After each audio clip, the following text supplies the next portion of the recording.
Welcome back to Stuff About Tutorials. Today we are talking about how to turn off dark mode on Thread app in iPhone.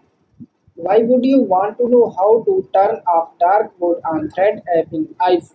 Well, maybe it is your first time using Thread and not sure how to turn off dark mode on Thread app in iPhone.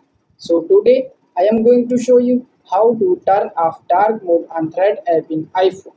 Check video description and I will try to leave the written instructions. Turning off dark mode on Thread app in iPhone is quite simple and easy to do, and the process is same for any iOS device.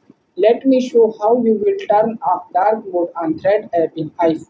First of all, in Thread app there is no option to turn off dark mode. So we can turn it off by device settings.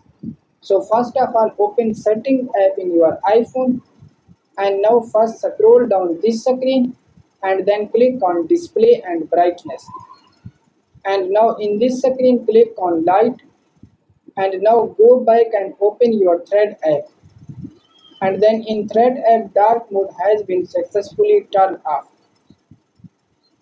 So there you go. If you were wondering how to turn off dark mode on Thread app in iPhone, that is the easiest way I know. If you know another way, please leave a comment below. Be sure to subscribe for more videos.